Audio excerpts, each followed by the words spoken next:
In the sixth part of this video on the Java collection framework, we will discuss two more important data structures, which are sets and maps. In addition, we will explain the difference between the two implementations of both of them. We begin with the set data structure. A set is an unordered collection that excludes duplicates. It differs from a list, which is both ordered and which duplicates are allowed. It models the mathematical concept of a set. It has two fundamentally different implementations that we will consider. The first implementation is the tree set, which uses a binary search tree, specifically a balanced binary search tree known as a red-black tree. The second implementation is the hash set, which uses a hash table.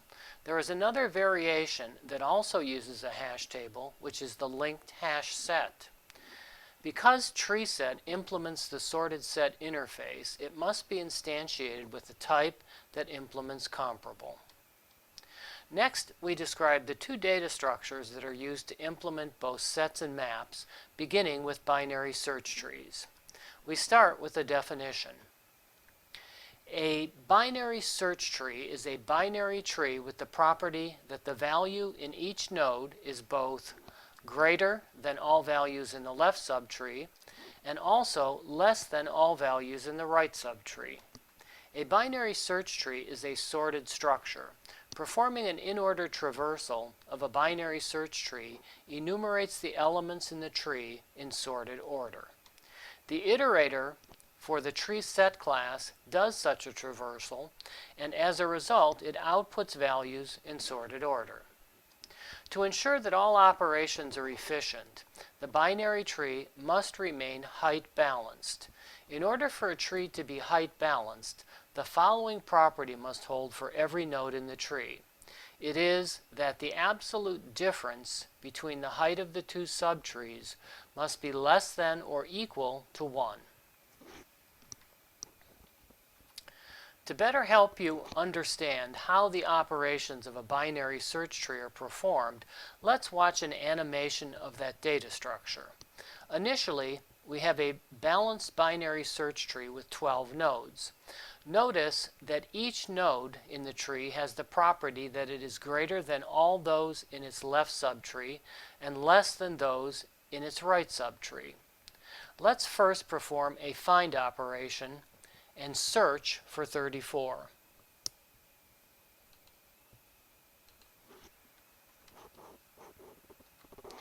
The search always begins at the root. It compares 34 with 52. Because 34 is less than 52, it should be in the left subtree. Let's click Step to verify that that will occur. Notice that it did move to the root of the left subtree. Now it compares 34 with 28. This time 34 is greater than 28, so it should go to the right. So let's click Step again. Now it is at the node containing 34. So when we click Step one final time, it acknowledges that it was found. What is important to understand is that, like the operations of a heap, this operation only needed to examine one branch of this tree. As long as this tree is balanced, the length of every branch will be logarithmically related to the total number of nodes. Next, let's insert 63 in continuous mode.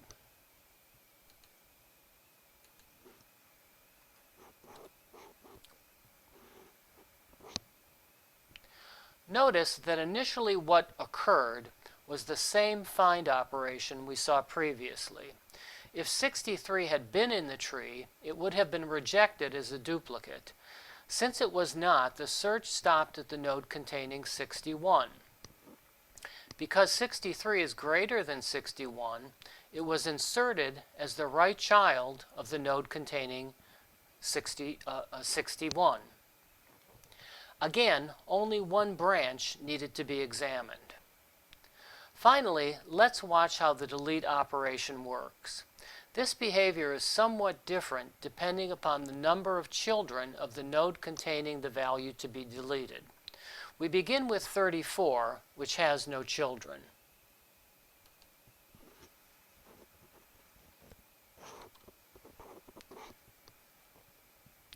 Notice that, like with both previous operations, it must first find the node to be deleted.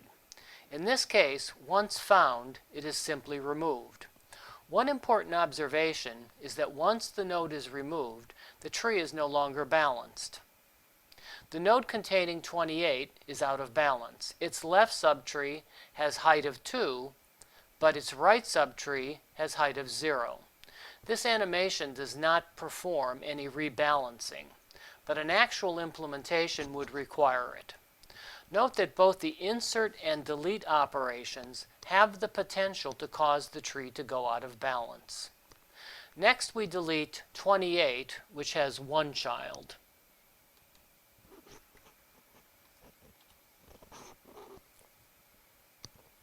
Notice that the root of the left subtree of the node that contained 28 became the left child of the parent of the node that was deleted. Finally, let's delete 52, which is in a node with 2 children.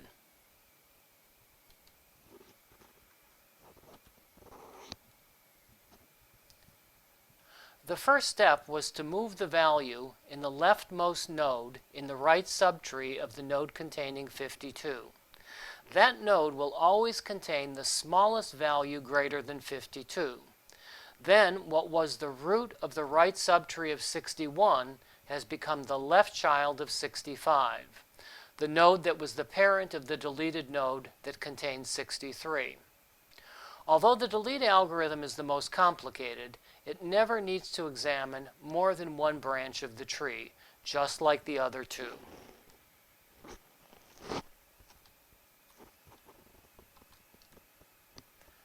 Next, we discuss the other data structure that is used to implement both sets and maps, which is the hash table.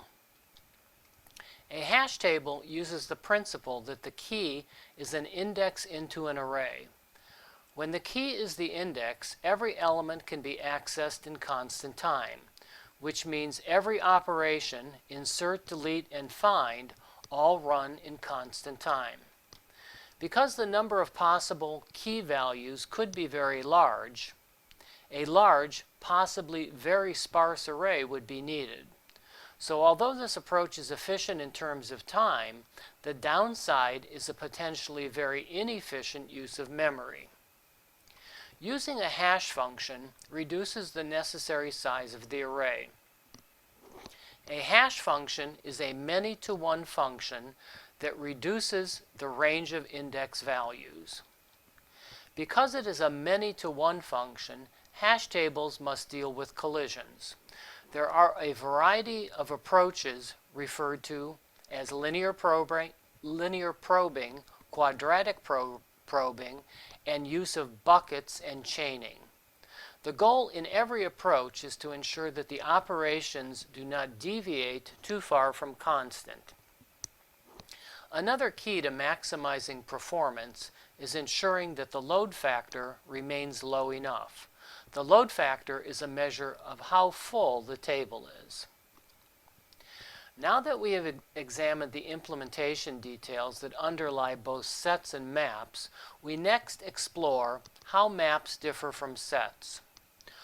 Unlike sets, which can be thought of as containing only keys, the elements of a map consist of key-value pairs. The term map is from mathematics, where a map or mapping is another name for a function. This term is used because a map maps keys to their associated values. Maps are also referred to as dictionaries or keyed tables. Like sets, maps are implemented using the same two data structures.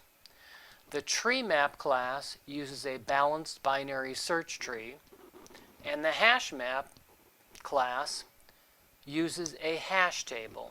As was true with sets, there is a variation called a linked hash map that also uses a hash table. In addition, well before the inclusion of the Java Collection Framework, included in the Java library of classes was one called hash table, which is another implementation of a hash table. Because the TreeMap class is a sorted data structure, TreeMap must be instantiated with a type that implements comparable. The program that we will conclude with is one that creates a phone book using a TreeMap.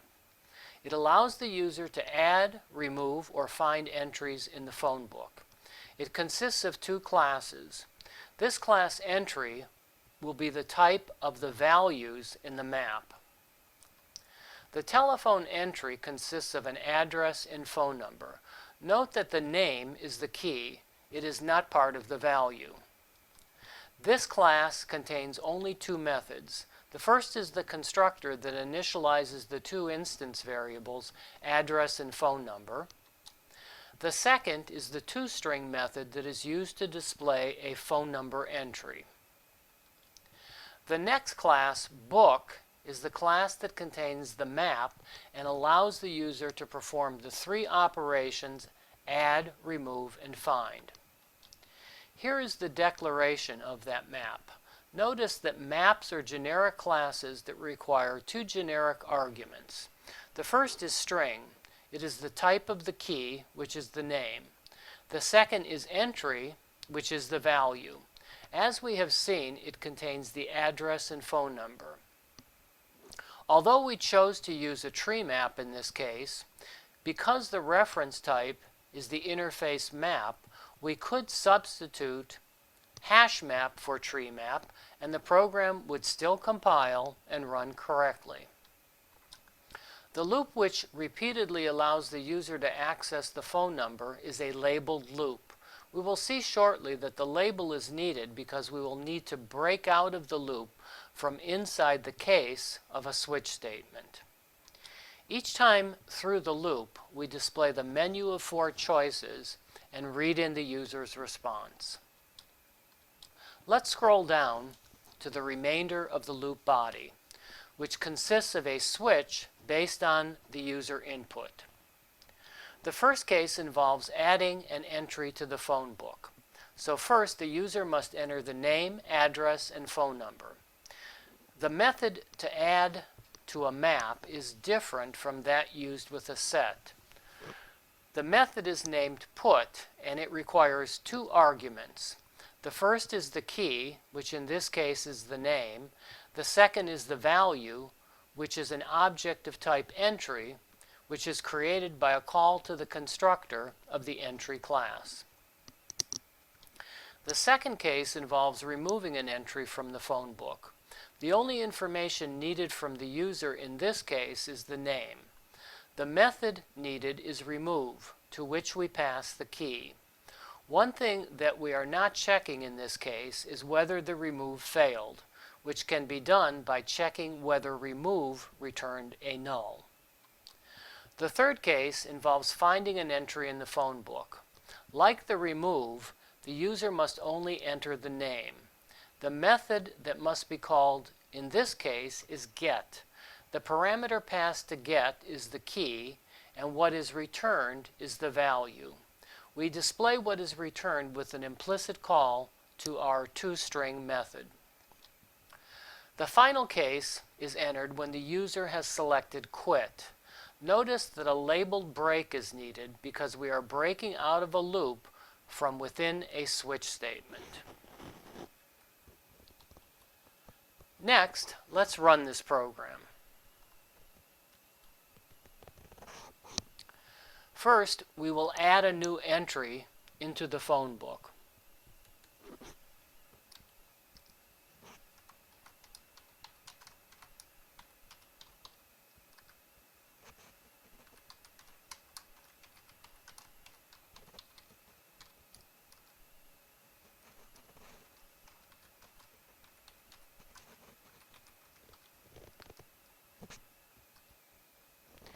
Next, let's look up the entry to confirm that it was entered.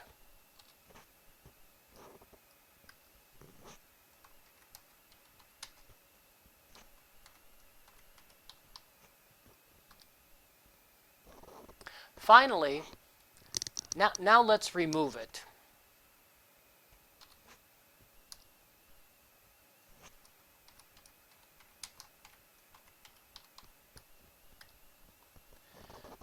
Finally, let's do another find to confirm that it was removed.